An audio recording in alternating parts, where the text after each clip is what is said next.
বীরভূমের পাথর ব্যবসায়ী মোহাম্মদ নিজামুদ্দিন ওরফে টুলু মণ্ডল কাণ্ডে তোলপাড় পড়ে গিয়েছে গোটা বাংলায়। উঠে আসছে একের পর এক চাঞ্চল্যকর তথ্য। এবার আরও এক বড় খবর উঠে এলো।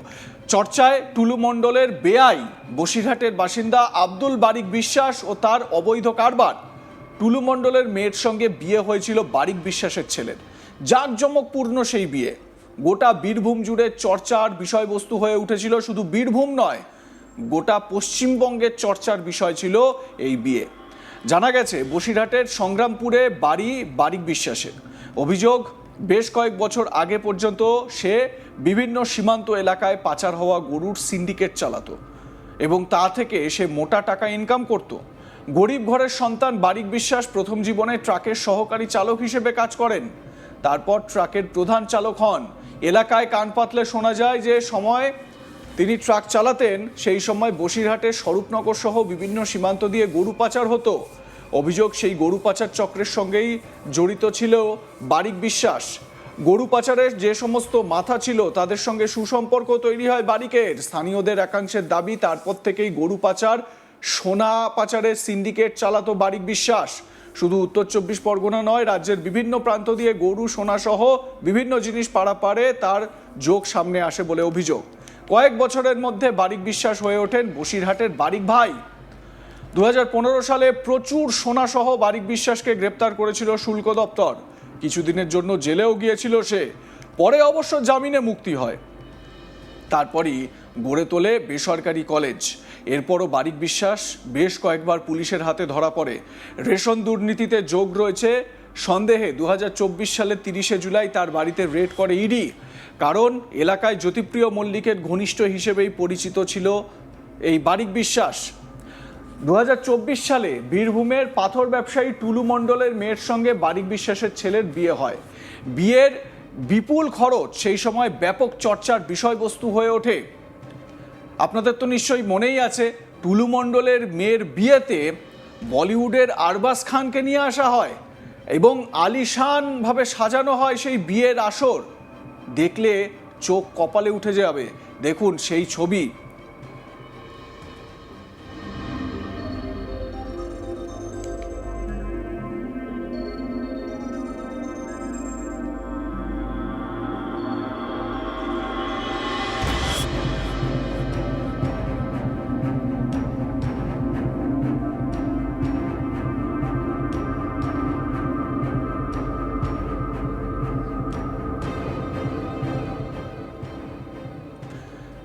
শুনে নেওয়া যাক গোটা বিষয়টি নিয়ে কি বলছেন রাজ্যের পঞ্চায়েত ও গ্রামোন্নয়ন মন্ত্রী দিলীপ ঘোষ। শুনুন। সব চোরে চোরে মাসুদ ভাই, এগুলো সবাই জানতো, আমরাও জানতাম, কেউ হাত দেয়নি। সব নেতারা সুবিধা নিয়েছে। আমাদের সরকার এসছে, সমস্ত দুর্নীতি, চোরাচালান সব কিছুর হিসাব হবে, তদন্ত হবে, সবাই শুরু হয়েছে। অনেক বড় বড় রাঘব বোয়াল এখনো আছে, জলের মধ্যে ঘাই মারছে, সবকে ধরা হবে। টুলু বিশ্বাসের মেয়ের সঙ্গে বারিক বিশ্বাসের ছেলের বিয়ে হয়েছে, টুলু মণ্ডল।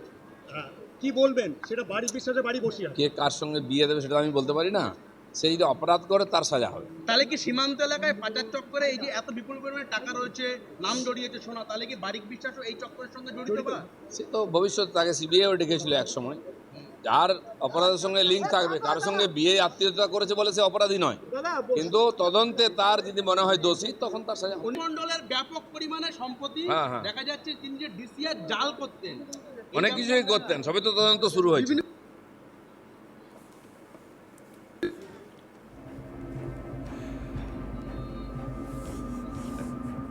এই হচ্ছে সেই বারিক ভাই যার ছবি আপনাদের দেখাচ্ছি। টুলু মণ্ডলের বেআই ইনি এক সময়ের খালাসি ছিলেন। সেই খালাসি থেকে হয়ে ওঠেন বসিরহাটের বেতাজ বাদশাহ। কারি কারি টাকা। এই ছবি, এই যে ছবি এই মুহূর্তে আপনাদের দেখাচ্ছি, এই পোশাক দেখে, এই ভাবমূর্তি দেখে কি কোনোভাবে বোঝা যায় যে এই বারিক ভাই একসময় খালাসি ছিলেন? আমরা গল্প কথায় শুনতে পারি যে কঠোর পরিশ্রম করে বড় হওয়া মানুষ, বলিউড বা টলিউডের সিনেমায় এসব সম্ভব হয়, খুব পরিশ্রম করে তারপর নিজের এম্পায়ার তৈরি করেছেন।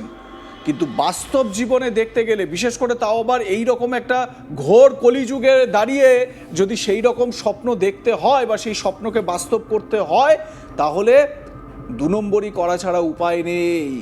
এই ধরনের পাচার, বালি পাচার, পাথর পাচার, খাদানের মাটি কেটে কেটে মাটি পাচার, গরু পাচার, এই সমস্ত না করে উপায় নেই। এই সমস্ত না করলে এই রকম বেতাজ বাদশা হওয়া যাবে না।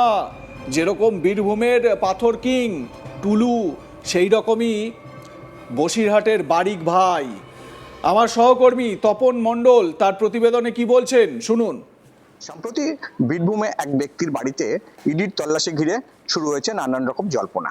আর এই জল্পনার কেন্দ্রবিন্দুতে আছে টুলু মণ্ডল, যিনি এলাকার পাথর খাদানের ব্যবসায়ী বলে পরিচিত। তবে এই টুলু মণ্ডলের এখনো পর্যন্ত খোঁজ ইডির আধিকারিকরা পায়নি। আর ইডির তল্লাশিতে বেশ কয়েক কোটি টাকা এবং বেশ কয়েক কেজি সোনার গহনা উদ্ধার হয়েছে বলে সূত্র মারফত জানা গিয়েছে।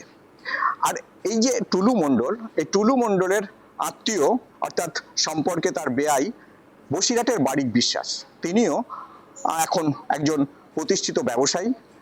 আর এই টুলু মণ্ডলের সঙ্গে তার যে সম্পর্ক, অর্থাৎ বেআইয়ের যে সম্পর্ক, তার টুলু মণ্ডলের মেয়ের সঙ্গে বারিক বিশ্বাসের ছেলের বিবাহ সূত্র ধরে তারা দুজনের একে অপরের বেআইয়ে আত্মীয়তে পর্যবসিত হয়েছে। এই বিষয়টা নিয়েই শুরু হয়েছে নানান রকমের জল্পনা। যদিও এই বারিক বিশ্বাসের যে ছেলের সঙ্গে টুলু মণ্ডলের মেয়ের বিয়ে হয়েছে, সেই বারিক বিশ্বাসের ছেলে কিন্তু উচ্চশিক্ষিত, শুধু উচ্চশিক্ষিতই নয়, বিদেশ থেকে পড়াশুনো করে সে কিন্তু ভারতে ফিরেছে এবং তারপরে বছর 2 আগে তাদের বিয়ে সম্পন্ন হয়েছে। তবে এই বারিক বিশ্বাসকে নিয়ে নানান রকম জল্পনা বসিরহাটে কান পাতলেই শোনা যায়। তার কারণ এই বারিক বিশ্বাস একসময় সীমান্তে যে গরু পাচার হতো, সেই পাচারের সিন্ডিকেট চালাতো এবং সেই সূত্র ধরেই কিন্তু বলা যায় যে কয়েকশো কোটি টাকা তিনি ইনকাম করেছিলেন, যদিও সেটা বেআইনি পথে। এবং পরবর্তীতে তিনি শাসক দল, অর্থাৎ তৎকালীন শাসক দল তৃণমূল সে সময় শাসন ক্ষমতায় ছিল, সেই শাসক দলের বদান্যতায় বা শাসক দলের ছত্রছায়ায় গিয়ে তিনি বড় ব্যবসায়ী বা একজন বলা যায় যে সমাজসেবীতে পরিণত হন। অর্থাৎ তার যে পাচারকারী নাম, সেই পাচারকারী নাম বদলে গিয়ে তাকে সমাজসেবী বলে পরিচিত করা হয় এবং এলাকায় তিনি বিভিন্ন সমাজসেবামূলক কাজও করতেন। পরবর্তীতে তার বাড়িতে বেশ কয়েকবার ইডির আধিকারিকরা রেড করেন, যদিও কোনোবারই তাকে পাওয়া যায়নি। এবং তিনি এই গরু পাচারের যখন সিন্ডিকেট চালাতেন, সে সময়ও কিন্তু তিনি একবার ধরা পড়েছিলেন।